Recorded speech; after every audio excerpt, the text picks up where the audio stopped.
What's up, board game people? It's going to be a busy month. Can your wallet make it out unscathed? Only time will truly tell. This month we have everything from reprints to passion projects to expansions and more hitting crowdfunding. We're going to take a brief look at what all is coming down the pipe in August. Remember, I don't get any money from game companies for making my videos. I make them for you and me to help us discover new games that might be of interest. If I get something wrong or we disagree on something, let me know and we can discuss it. First up is Dungeons of Doria, which launched on Kickstarter on August the 1st and is almost halfway to its funding goal. This is a long-time passion project by the creator, and it's been making the rounds on Board Game Geek and in the convention circuit for quite a long time now. This is an old-school dungeon crawler with streamlined rules that should make play snappy and keep the game moving. The game supports 1 to 6 players, is cooperative, and includes a true solo mode. You can play through the one-off scenarios or one of the several short-form campaigns that are included in the box.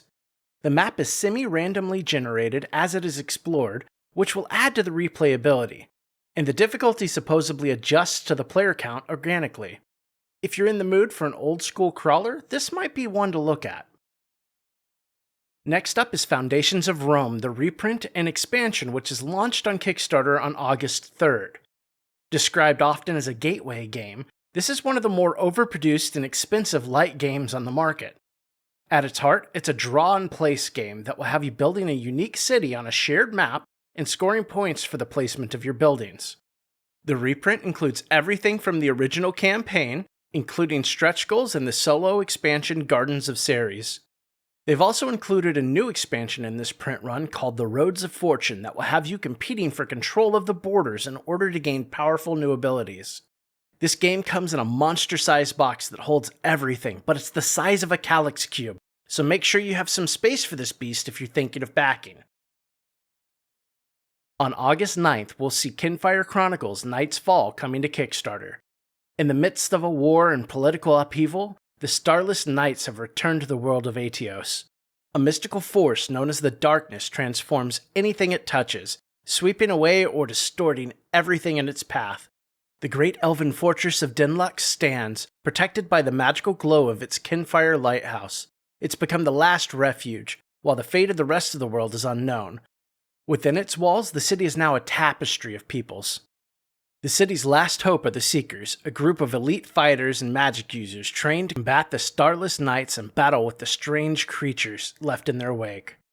The lanterns they wield are fueled by Kinfire, an ancient flame that repels the darkness and enhances magical energy. Kinfire Chronicles is a cooperative quest-based RPG board game for 1 to 4 players. You'll play as a Seeker attempting to fight back the darkness and save Aetios from the Starless Eternal Night. This game comes from a highly pedigreed collection of developers and is one to keep a close eye on. Another campaign I'm extremely excited for is launching on August 15th. Nanolith, a cyberpunk dungeon crawler with heavy RPG elements, will be launching on Kickstarter. I don't think you can fit more of my favorite words into a sentence. When the alien civilization of the Sulu brought humanity the blessings of the Nanolith, all suffering found an end. No more sickness, no famine, no more poverty. Even death had no power over augmented humanity anymore. But to seize the mysteries of the Nanolith, humanity started the last great war. The planet was scorched, the Sulu eradicated, and the Nanolith brought under humanity's control. But only a tiny part of the Earth remained habitable. The surviving humans now cower in the shadows of the Babel Tower. There, the black screen grants an artificial atmosphere in which the last city of the planet grows. Bizarre nano-cults lurk in the alleys of Neo-Eden, as well as mighty crime syndicates, and much more dangerous perils.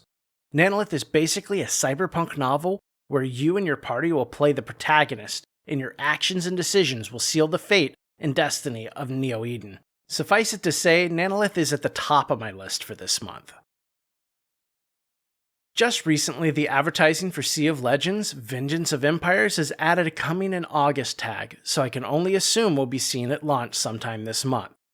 This is one I've been over and over, and I can't decide if I'm just a masochist, or if this game really deserves a second look. Vengeance of Empires is a new expansion for the Sea of Legends, in which the great colonizing powers of Europe are seeking to exert power and control over the Caribbean and Americas. but an ancient power is awoken, and it has its own designs. The Flying Dutchman of legend, the Mighty Kraken, and more await those brave enough to take to the seas and try to carve out their own destiny. This campaign should include a full reprint of the original core game as well as the expansion. The application supporting the game has been crawling towards a workable and semi-complete state, and hopefully we'll see it completed before they try to sell us an expansion. I'm cautiously optimistic that this could be the pirate game I've been waiting for. Only time will tell. Last, we have a game that I'm still trying to make heads or tails of. Atlas Lost: Rise of the New Sovereigns has the art, it has the aesthetics, and now we need to know more about the gameplay. This game is from a Japanese company that I've never heard of, and it seems to be a game outside their usual wheelhouse. Atlas Lost looks to be a bit of a resource management Euro-style game. The official description is a tech tree, resource management civilization game for 2 to 4 players. It's a race for victory points with a first to 30 winning. The component quality, and especially the meeples, look pretty good, and something about the aesthetics keeps drawing my eyes. Sadly, we don't have a firm launch date, just the suspicion that it'll be launching soon. Hopefully the campaign page will shed some light on the game. It has potential, but I just want to know more. Honorable mentions for this month are Dead Reckoning: The Letters of Marque, a new expansion, or rather 2 expansions in one, for the Dead Reckoning saga. This game plays best at 3 players and I just don't have a built-in third player for it, so for me it's a pass, but it comes highly recommended for those who might be interested. I've seen a few channels throwing around Queen's Dilemma, the sequel to King's Dilemma, as possibly launching this month. After doing some research, this game has really caught my eye. I completely misjudged the original game and I'm taking a closer look at it now. I absolutely will be watching this one when it does launch, but I can see no indication of it launching in August, so it made the honorable mention list for now. So that's it. This was a bit of a short one, but honestly I need a bit of a break after the super busy last few months. Now, as soon as I decide it'll be a calm month, someone will prove me wrong, so I'm ready for you this time. There's always room at the table for great games. If you know of something I missed or an upcoming game I should take a look at, please let me know. If you haven't already, please subscribe to the channel and help us grow. Thanks to everyone watching and commenting. I love seeing an active community growing around the channel here on YouTube. If you'd like to keep the conversation going, consider joining our Discord, which is linked in the video description. Thanks for watching and play something fun tonight.